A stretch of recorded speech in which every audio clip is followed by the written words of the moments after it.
Welcome back to the Brown Report. I'm your host, City Controller Chris Brown, and I'm excited to talk to you about what has been going on at City Hall since our last episode.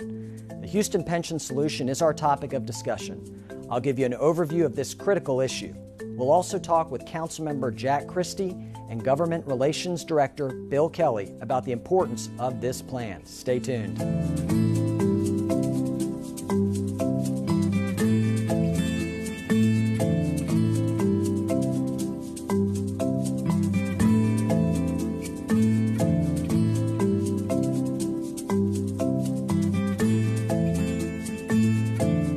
Some time has passed since the last Brown Report, and a lot has happened since then. Since the last episode, we've been focused on an issue critical to the city's future, pension reform. There's a lot to know about this issue, so I want to use this episode to discuss the city's pension systems and the reforms that have now been put into place. The City of Houston funds 3 employee pension systems: the Houston Police Officers Pension System, the Houston Firefighters Relief and Retirement Fund, and the Houston Municipal Employees Pension System. These systems are funded by employee and employer contributions, as well as investment returns from the city's retirement funds. Over the course of the past 16 years, the amounts owed to the pension systems have gone from being overfunded in 2000 to the more than $8.2 billion that is owed today.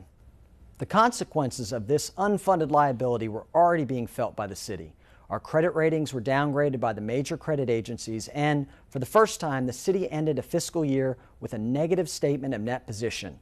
In other words, the city ended its fiscal year with more liabilities than assets, due almost exclusively to Houston's unfunded pension liability.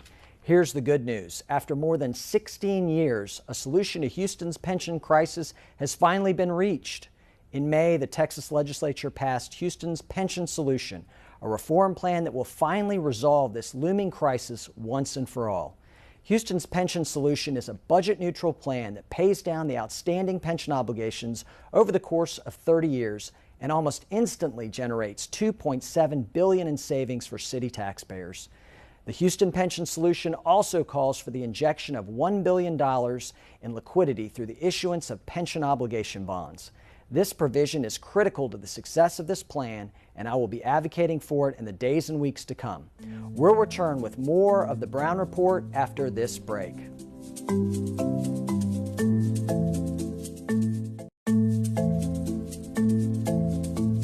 The road to Houston's pension reform has been one that has required all engaged stakeholders to come together to find a solution around the concept of shared sacrifice. This means that stakeholders across all industries, backgrounds, and political persuasions had to put their differences aside to find a solution for the good of the people. This, I believe, is what the people have elected us to do, to find solutions to big problems. As your elected city controller, I'm committed to this principle and to the duty to you, the taxpayer, as your financial watchdog at City Hall. The Controller's Office took a very active role in shaping the pension reform discussion and pushing for a brighter financial future for the City of Houston. Dating back to my first month in office, I've made it a point to sound the alarm on Houston's unfunded pension liability. During that time, I've spoken with countless organizations, civic clubs, and citizens about the critical need for pension reform and the implications of not passing meaningful legislation through the Texas legislature. Speaking of the Texas legislature, earlier this year I traveled to Austin to meet with legislators and testify on behalf of Houston's Pension Solution. During my trip, I met with the Harris County delegation in the Texas House and testified before the House Pension Committee chaired by Representative Dan Flynn. This was an important trip to make as it gave me the opportunity to meet with legislators and discuss the ins and outs of the Houston Pension Solution. Over the past year and a half, I've also appeared on local, regional, and state media to discuss the reform plan, whether it was dispelling untruths about the plan on KPRC's Newsmakers, penning editorials for the Houston Chronicle and Texas Tribune, or discussing the impact of the reform plan on Houston Public Media's Houston Matters. We've been working diligently to make sure Houstonians understand this plan. As you can probably tell, reforming Houston's pension system is an issue that will play an important role in the financial future of our city. And while Houston Pension Solution is now a reality, there is a lot of work to be done to make Houston's future brighter than its past. I'll be discussing those steps in more detail very soon, so stay tuned.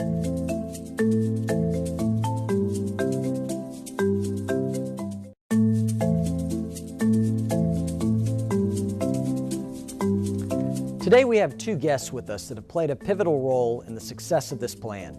As I mentioned earlier, this was a process that involved many engaged stakeholders, and I'm happy to have two of those people here with me today. Dr. Jack Christie is the Houston City Council member for At-Large Position 5 and the chairman of the Council's Budget and Fiscal Affairs Committee.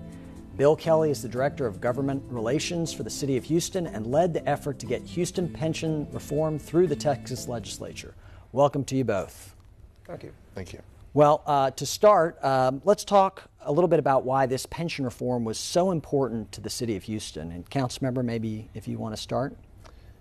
Well, I think I was told about it probably 8 years ago that the propensity of the budget was just towards bankruptcy. It could not be sustained.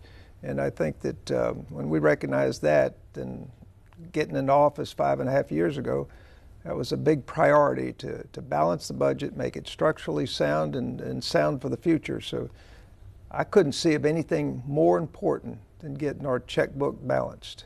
We really didn't have another option. No option whatsoever. And Bill, from your perspective? One of the materials that we produced for legislators was to be able to see what our FY18 budget would look like in the absence of pension reform. And one of the slides that particularly got a lot of attention were the cost avoidance in FY18 alone, which is over $200 million.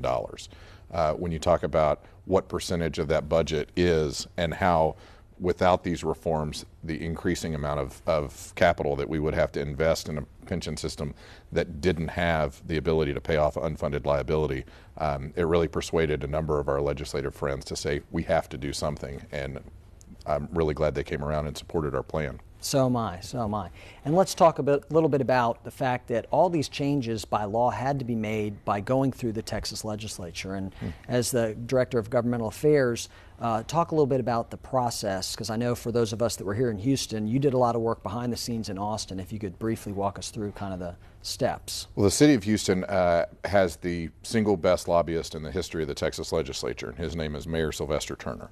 And so one of the real advantages that we had was to, unlike, say, the city of Dallas, for example, having a mayor who's intimately involved not only with the personal relationships in the legislature, but also knew the process. One of the things that the mayor harped on, both with City Attorney Ron Lewis and Financial Director Kelly Dow, was to be able to get this done early, to be able to get this language developed by Texas Legislative Council, to be able to start this process beyond even our expectations on timelines, because the thing about the legislature, it is not designed to pass bills, it's designed to kill them. And so being able to work with our friends both in the Senate and the House and having parallel tracks of both what eventually passed in Senate Bill 2190 as well as House Bill 43, we really worked the process to where in a legislative session that saw really a record number of few bills pass, we were able to have ours even with some room to spare.